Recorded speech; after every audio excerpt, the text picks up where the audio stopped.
Hello student, আমাদের পাঠশালা মহিষাদলের পক্ষ থেকে নতুন একটি ভিডিওতে তোমাদের সকলকে স্বাগত জানাই। আশা করি তোমরা সকলে ভালো আছো। আজ আমরা দশম শ্রেণীর রায় ও মার্টিন প্রশ্নবিচিত্রার জীবন বিজ্ঞানের প্রথম পর্যায়ক্রমিক মূল্যায়নের মধ্যশিক্ষা পর্ষদ কর্তৃক সম্প্রতি প্রকাশিত নমুনা প্রশ্নপত্র পেজ নম্বর 193 এর সকল প্রশ্নগুলো আলোচনা করব।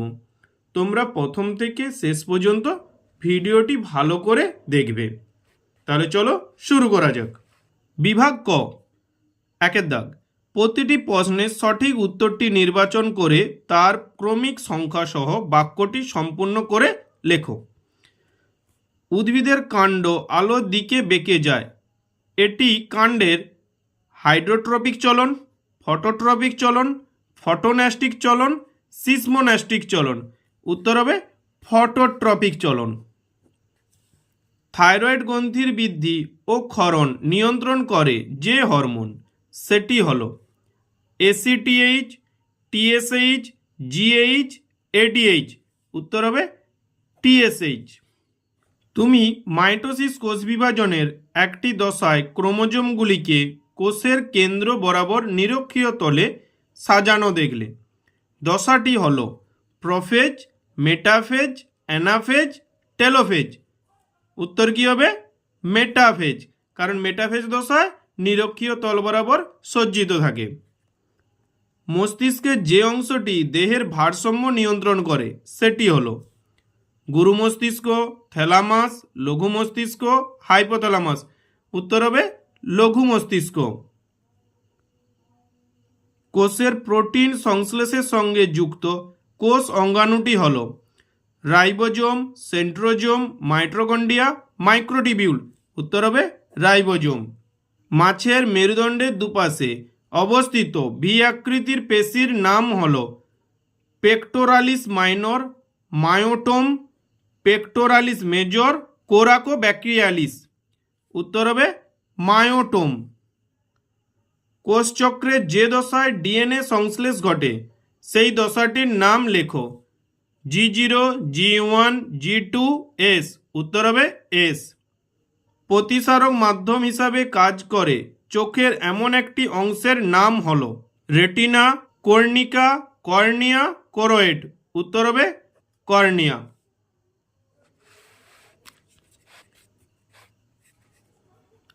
বিভাগ খ, দুইয়ের দাগ, নিচের 11টি প্রশ্নের মধ্যে 9টি প্রশ্নের উত্তর নির্দেশ অনুসারে লেখো। নিচের বাক্যগুলিতে উপযুক্ত শব্দ বসিয়ে শূন্যস্থানগুলি পূরণ করো, যে কোনো দুটি। মানুষের চোখের লেন্স অস্বচ্ছ হয়ে গেলে দৃষ্টি যে ত্রুটি দেখা যায় সেটি হলো চোখে ছানি পড়া, চোখে ছানি পড়া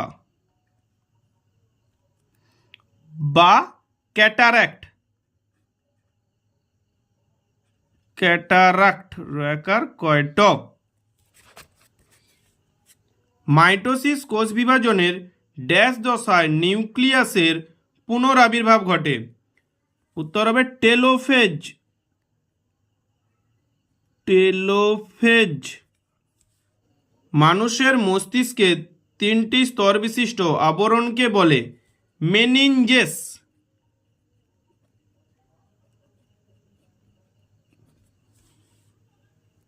নিচের বাক্যগুলি সত্য অথবা মিথ্যা নিরূপণ করো, যে কোনো দুটি। সেন্ট্রোজোম নিষ্ক্রিয় থাকায় স্নায়ুকোষ বিভাজিত হতে পারে না। সত্য। শুক্রাশয় একটি বহিঃক্ষরা গ্রন্থি। এটা মিথ্যা, কারণ শুক্রাশয় অন্তঃক্ষরা গ্রন্থি। নিউক্লিওটাইডে ডিঅক্সি রাইবোজ শর্করা ও নাইট্রোজেন ঘটিত বেস থাকে। এটাও মিথ্যা। নিউক্লিওটাইডে ডিঅক্সি রাইবোজ শর্করা, নাইট্রোজেন ঘটিত বেস সঙ্গে ফসফেট গ্রুপ থাকে।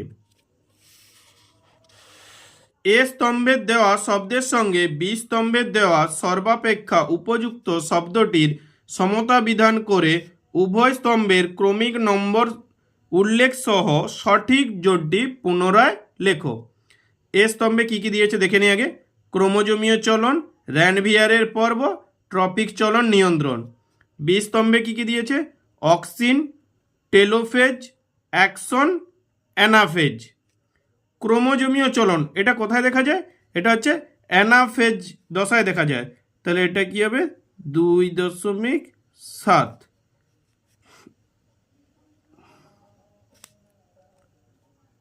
র্যানভিয়ারের পর্ব, র্যানভিয়ারের পর্ব আমরা কোথায় দেখতে পাই? অ্যাকশনে দেখতে পাই র্যানভিয়ারের পর্ব। ট্রপিক চলন নিয়ন্ত্রণ, ট্রপিক চলন কার দ্বারা নিয়ন্ত্রিত হয়? না, ট্রপিক চলন নিয়ন্ত্রিত হয় অক্সিন হরমোনের দ্বারা।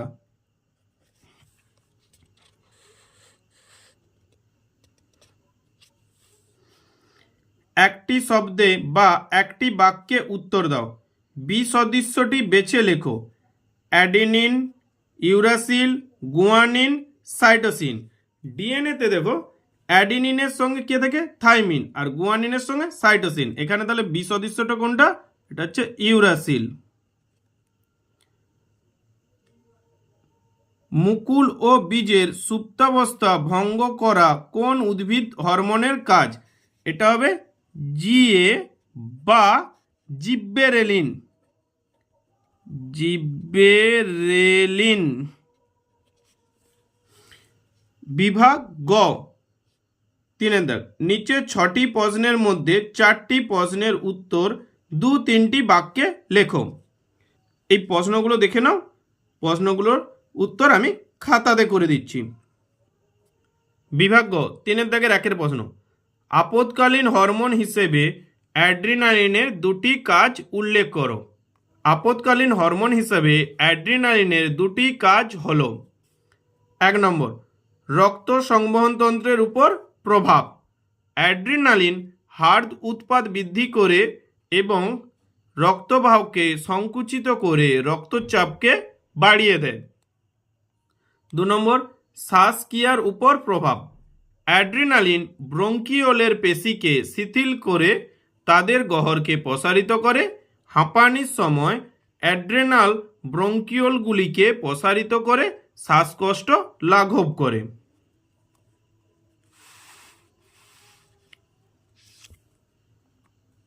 2 নম্বর প্রশ্ন, মানুষের গমনে কঙ্কাল পেশির 2টি ভূমিকা লেখো। মানুষের গমনে কঙ্কাল পেশির 2টি ভূমিকা হলো: 1 নম্বর, ফ্লেকশন। যে প্রক্রিয়ায় 2টি অস্থি ভাঁজ হতে বা কাছাকাছি আসতে সাহায্য করে তাদের ফ্লেকশন বলে। উদাহরণ কি হবে? বাইসেপস পেশি কোনই সন্ধিকে ভাঁজ হতে সাহায্য করে। 2 নম্বর, এক্সটেনশন। যে প্রক্রিয়ায় সন্ধিস্থল প্রসারিত হয় অর্থাৎ ভাঁজ করা অঙ্গকে দূরে সরে যেতে সহায়তা করে তাকে এক্সটেনশন বলে। যেমন ট্রাইসেপস পেশি সংকুচিত হলে ভাঁজ করা হাত সোজা হয়।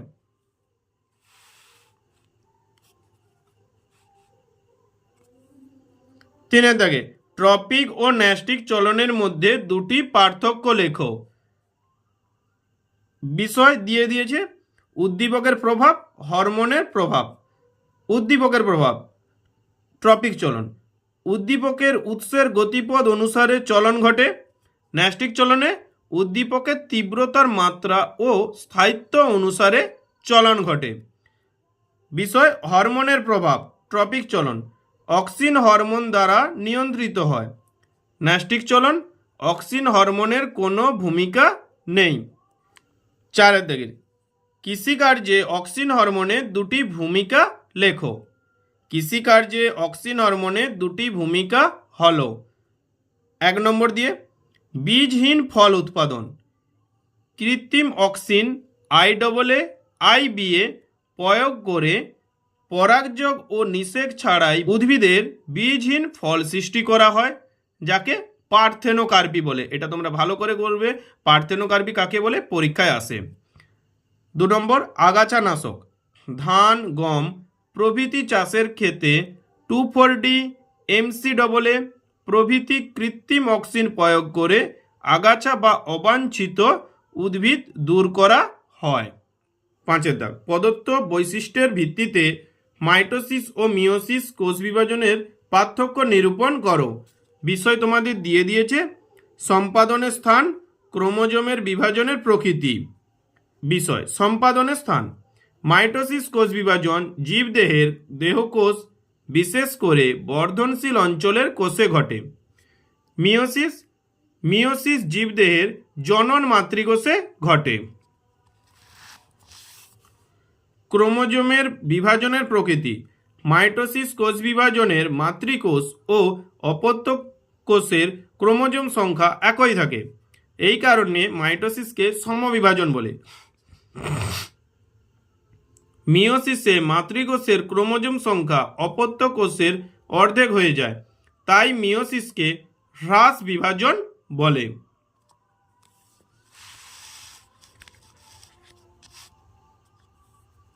ছয়ের দাগ, প্রাণীদের মাইটোসিস কোষ বিভাজনে সাইটোকাইনেসিস কিভাবে ঘটে? প্রাণীদের সাইটোকাইনেসিস ক্লিভেজ পদ্ধতিতে সম্পূর্ণ হয়।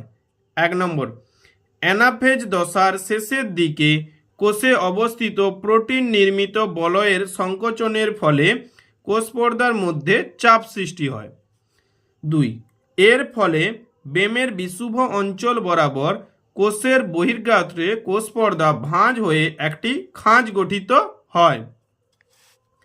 3, খাঁজটি ক্রমশ গভীর থেকে গভীরতর হয়ে কোষের ভেতরে প্রবেশ করে এবং কেন্দ্রে মিলিত হয়।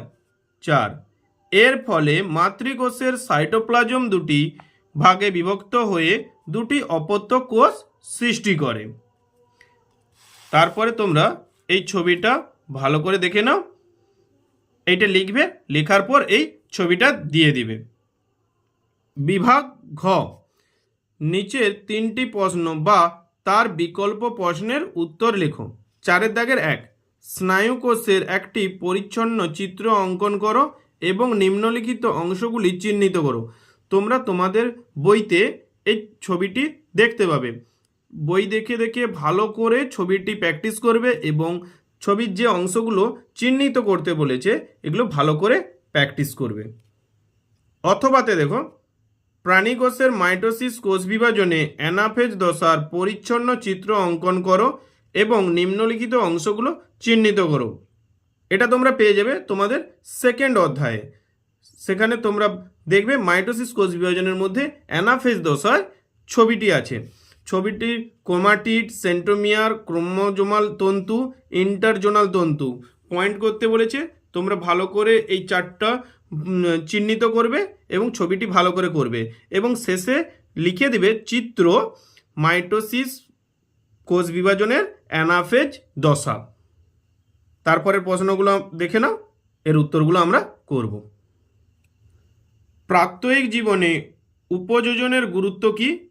দূরের বস্তু দেখার ক্ষেত্রে কিভাবে উপযোজন ঘটে?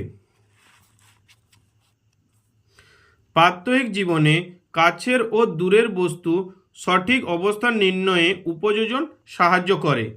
যেমন 1 নম্বর, গাড়ি চালানোর সময় পথচারী ও অন্যান্য গাড়ির অবস্থান নির্ণয়ের দ্বারা দুর্ঘটনা এড়ানো সম্ভব হয়। 2 নম্বর, রাস্তায় চলার সময় ট্রাফিক সিগন্যাল, পথ নির্দেশ প্রভৃতি বুঝতে উপযোজন সাহায্য করে। 3 নম্বর, বিভিন্ন খেলার সঙ্গে যুক্ত ব্যক্তিদের যেমন ক্রিকেট খেলা, তীর ছোড়া প্রভৃতি দক্ষতা অর্জনে উপযোজন সাহায্য করে। একই সঙ্গে আরেকটা প্রশ্ন আছে, দেখো, দূরের বস্তু দেখার ক্ষেত্রে কিভাবে উপযোজন ঘটে? দূরের বস্তু দেখার ক্ষেত্রে নিম্নলিখিতভাবে উপযোজন ঘটে। সিলিয়ারি পেশির শৈথিল্য, অ্যারো, লেন্সের বক্রতা হ্রাস, অ্যারো, লেন্স সরু হয়ে যায়, অ্যারো, লেন্সের ফোকাস দৈর্ঘ্য বৃদ্ধি, অ্যারো, দূরের বস্তু দৃশ্যমান। 4 দাগের 2, এর অথবার কোশ্চেনটা দেখো। উদাহরণ সহ গমনের যে কোনো 3টি চালিকা শক্তি সম্বন্ধে লেখো। তার সঙ্গেই দিয়েছে পাখির উড্ডয়নে পালকের ভূমিকা লেখো। গমনের 3টি চালিকা শক্তি। 1 নম্বর, অনুকূল পরিবেশের সন্ধান, সুস্থ ও স্বাভাবিকভাবে বাঁচার জন্য প্রাণীদের অনুকূল পরিবেশে গমন ঘটে। যেমন পরিযায়ী পাখিরা উষ্ণতার খোঁজে দূর দেশে চলে যায়। 2 নম্বর, আত্মরক্ষা। বিভিন্ন প্রতিকূল পরিবেশের হাত থেকে বাঁচতে বা খাদক প্রাণীর শিকারের পরিণত হওয়ার এড়িয়ে চলার জন্য প্রাণীরা নিরাপদ স্থানে গমন করে। 3 নম্বর, প্রজনন ও বংশবিস্তার। প্রাণীরা প্রজনন ও বংশবিস্তারের জন্য উপযুক্ত সঙ্গী বা সঙ্গিনীর খোঁজার উদ্দেশ্যে উপযুক্ত নিরাপদ স্থানে অপত্যের জন্মদান ও প্রতিপালনের জন্য এক স্থান থেকে অন্য স্থানে গমন করে। যেমন ইলিশ মাছ ডিম পাড়তে সমুদ্র থেকে নদীতে আসে। ওর সঙ্গে আরেকটা প্রশ্ন আছে, পাখির উড্ডয়নে পালকের ভূমিকা লেখো। পাখির উড্ডয়নে পালকের ভূমিকা নিম্নে আলোচিত হইল। পাখির সারা দেহ পালক দ্বারা আবৃত। দুটি ডানার প্রান্তভাগে 23টি বড় পালক, যেগুলি ডানার তল বৃদ্ধি করে উড্ডয়নে সাহায্য করে, এদের রেমিজেস বলে। এবং পুচ্ছভাগে 12টি বড় পালক উড্ডয়নের সময় দিক পরিবর্তনে সাহায্য করে, এদের রেক্ট্রিসেস বলে। প্রতিটি পালক বার্ব, বারবিউল ও হুকযুক্ত হওয়ায় বায়ুর চাপে ছিঁড়ে যায় না। আচ্ছা, এখান থেকে তোমরা এই কোশ্চেনটা একটু ভালো করে করবে। রেমিজেস কাকে বলে, রেক্ট্রিসেস কাকে বলে। আবার প্রশ্নটা এরকম দেয়, ডানায় কতগুলি বড় পালক থাকে এবং পুচ্ছে কতগুলি বড় পালক থাকে।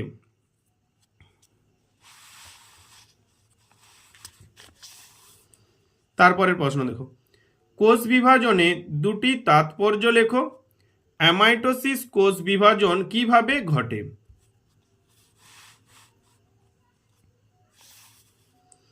কোষ বিভাজনের তাৎপর্য নিম্নে আলোচিত হইল। 1 নম্বর, বৃদ্ধি ও পূর্ণতা প্রাপ্তি। কোষ বিভাজনের মাধ্যমে কোষের সংখ্যা বৃদ্ধি ঘটে, ফলে সামগ্রিকভাবে জীবদেহের বৃদ্ধি, ক্ষয়পূরণ ও পূর্ণতা প্রাপ্তি ঘটে। 2 নম্বর, প্রজনন ও বংশবিস্তার। নিম্ন শ্রেণীর জীব মাইটোসিস কোষ বিভাজনের মাধ্যমে এবং উন্নত শ্রেণীর জীব মিওসিস কোষ বিভাজনের মাধ্যমে বংশবিস্তার করে।